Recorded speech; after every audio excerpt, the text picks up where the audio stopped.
The next game on the slate, we have the Avocados Mexico Cure Bowl, one of the weirder names I've seen. I believe this is a breast cancer awareness bowl, so it's all pink, a bunch of pink different logos and whatnot. But Avocados Mexico, weird brand. Not really sure what that is, but it's between Appalachian State, the powerhouse of the Sun Belt, not a powerhouse this year, against Miami, Ohio, who won the MAC this year.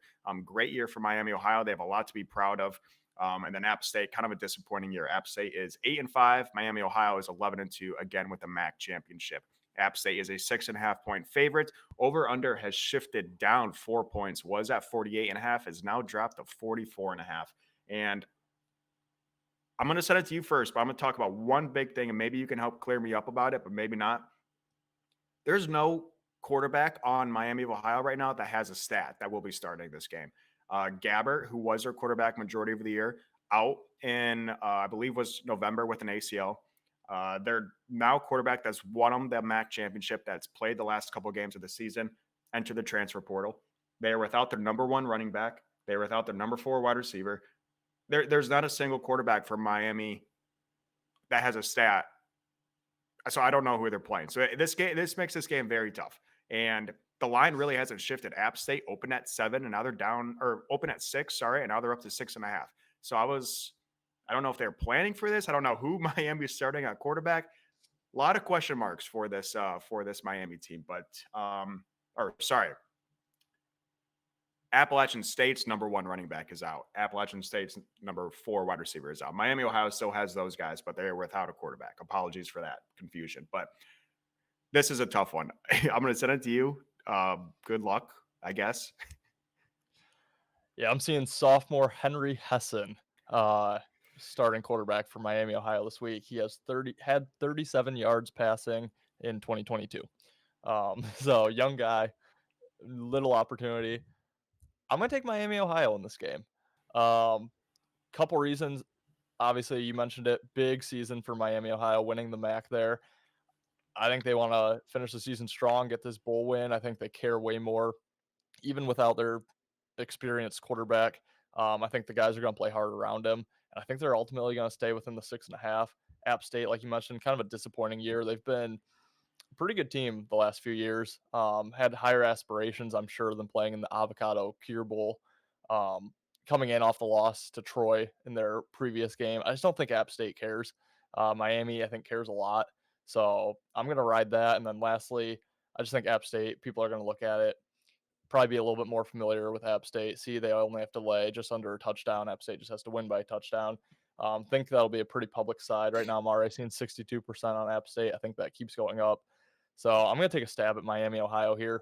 I just think the team's going to play harder for that inexperienced quarterback. I would wait, though. I think you could probably get this up to 7 when the public flies in on App State. And I like the under.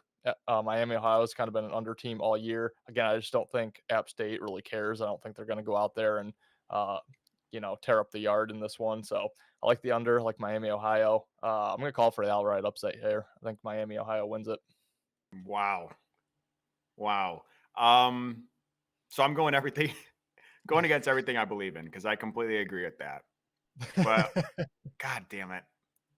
I was telling myself I wasn't going to be a public better, but the last couple plays I've definitely been a public better. I'm taking App State, and I hate it, but I mean, I just can't try. There's too many pieces out for Miami, too many question marks out for Miami to for me to bet on them against a really solid Appalachian State team. So it's super public, and I hate it. I agree with you. I really like the under in this game, 44.5. Again, it's moving down. If you see the total move down 4 points from open, it's usually a pretty big sign this game's going under. So I'm agreeing with the under. Really don't like this bet.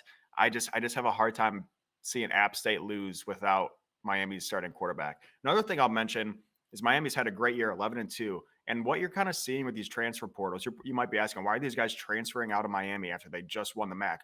Well, guess what? They played really well to win the MAC. So these guys are now playing in a lower Division One school. Now they have really good tape at beating really good beating teams and having a really good year. So these guys are moving up to a higher division of football is what I'm guessing when you see a bunch of these guys transfer from a really good school. It's not that they're unhappy. It's that they're they're trying to get a shot at possibly a Power Five school. So you're going to see that a little bit throughout bowl season as well. But yeah, don't love this play. Miami's probably the side. Ethan just said everything I agree in. Unfortunately, I'm going to have to go App State just solely because I don't know who's going to be quarterback for Miami, Ohio. And that really hasn't mattered because they run the ball like no other. They are a massive running team. 200, I don't know their exact stat, over 200 yards a game rushing. And App State does have a problem with their rushing defense. So I guess maybe that plays into a factor. But yeah, too many question marks for Miami for me to take them. So I'm just going to take the team that I know and respect. Shout out Michigan 2005. I'm going to take App State on the 6.5. But yeah, this is probably my least favorite game of the 6 we have on Saturday. So take that for what you will. But we have a couple more games to talk about. So make sure you check out our other episodes as we move forward. One last thing I'll say, great point about the transferring. And I'll just piggyback on that quick. When you are looking for the opt outs in bowl games, it usually does come from these smaller D1 schools. Uh, exactly for what Wyatt said. These guys are not unhappy. They're looking to move up to the Power Five, play in bigger, more meaningful games. So you're not going to see as many of the Power Five transfers and opt outs as you are in these lower games. So when you're digging through the lesser bowl games, if you will, I think that's where the opt outs really impact the most. Great point. Great point. We'll see you guys in next episode. Again, we'll have 6 out before the 6 bowl games. We'll see you guys next time. Peace.